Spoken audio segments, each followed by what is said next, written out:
Well, my friends, good morning. Have we any visitors this morning? Or we don't know? Well, welcome to all of you. Some of you are yawning. I guess you were up late. Today we begin a new year, and a new year is always a good thing because it gives us a different perspective. So we can look backward and we can look forward.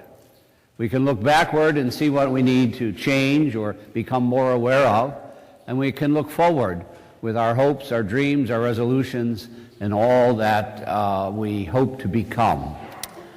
But if we look at the readings for today, we get some structure that we can place around this unique position that we find ourselves in with the ability to look backward and forward. And so I'd ask you to turn to the first reading, number 989. This reading comes to us from the book of Numbers. And the book of Numbers is in the first 5 books of the Bible, which the Jews refer to as the Torah, and the Greeks as the Pentateuch. And Jesus consistently referred to those 5 books as the law. And we find in 989, from the 6th chapter of the book of Numbers, we see what has become known as the priestly blessing, that God said to Aaron, "Speak to the sons and tell them, and this is how you will bless the Israelites." And then he tells them. And the reason we want to reflect on this is because this particular blessing sums up almost everything that has happened in the last few the last few days with the coming of Christ. And if we take this apart, I think we'll have a better understanding of the mysteries of the Nativity. So he says to them, "The Lord bless you and keep you." Now, what does it mean for someone to bless you? We sometimes think, well, if somebody makes a motion over your head, you're blessed. What does it mean for you to bless someone?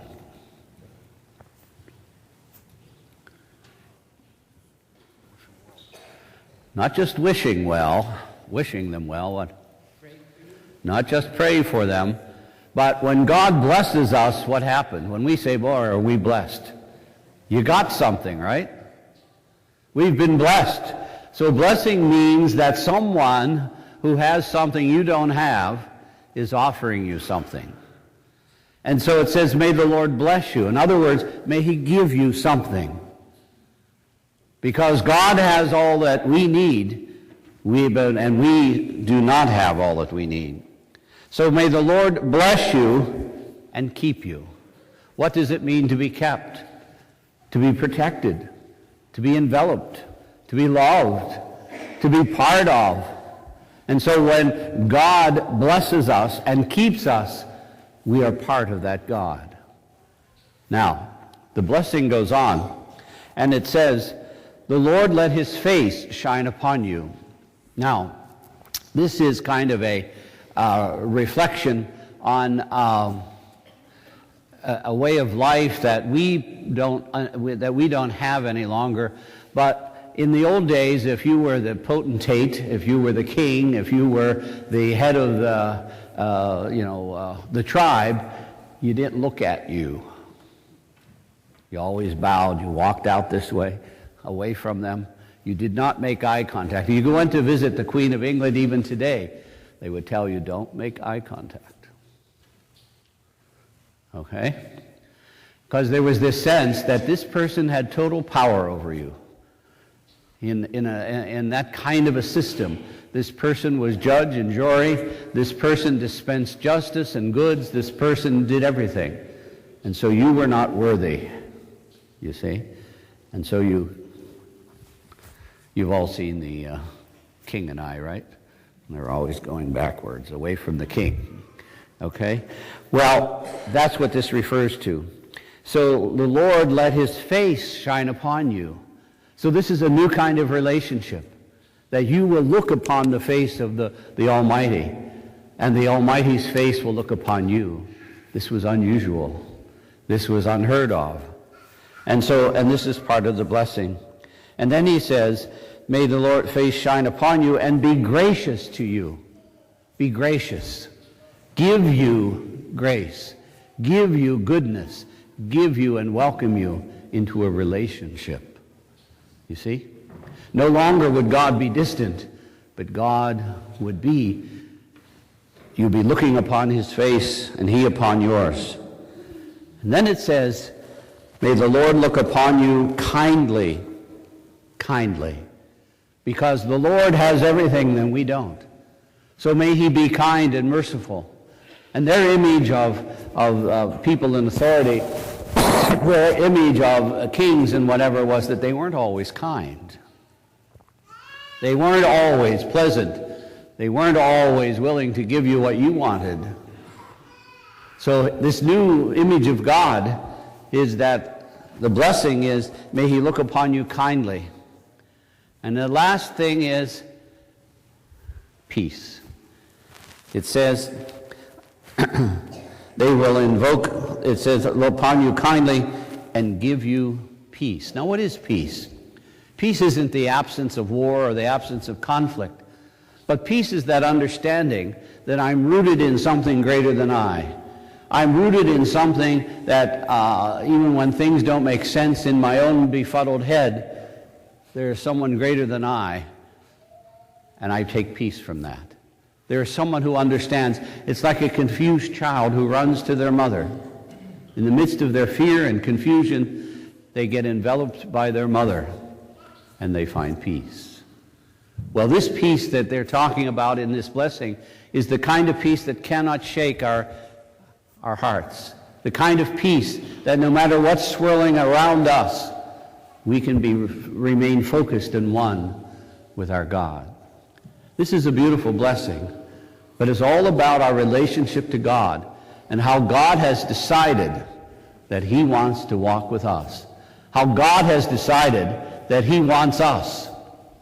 But we must always keep in mind that God is greater than us, that we need God much more than he needs us, and that he has chosen us.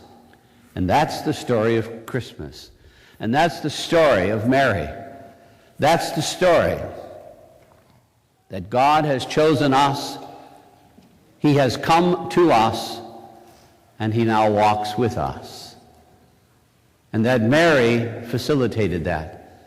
That Mary was able to be enough one with God that she was able to absorb the divinity into her being and give birth to it for all of us. So as you and I pray today, and as we begin this new year, reflect on this very ancient blessing, because it's God's design.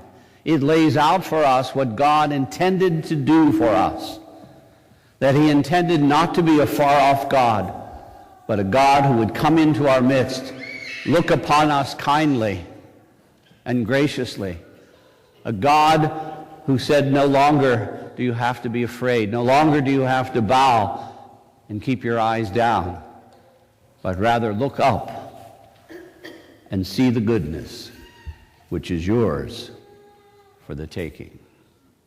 That's what Christmas is about.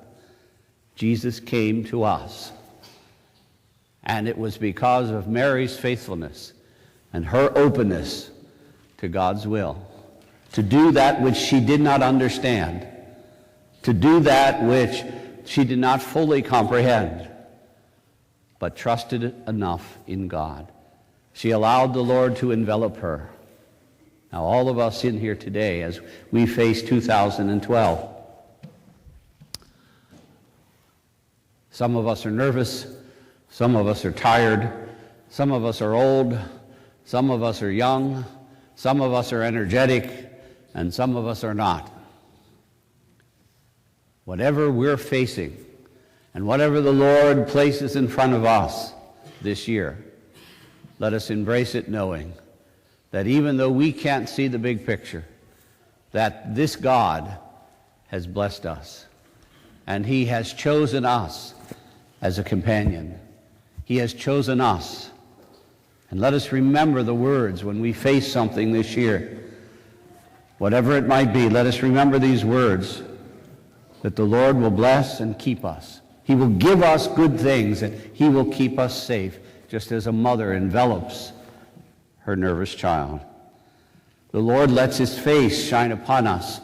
We are friends. We can look at each other. He will be gracious to us. He will look upon us kindly.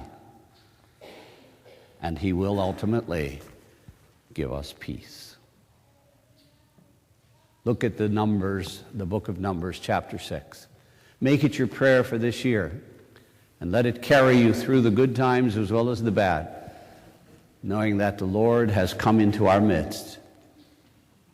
The Lord walks with us. The Lord is, in fact, our companion. Be at peace.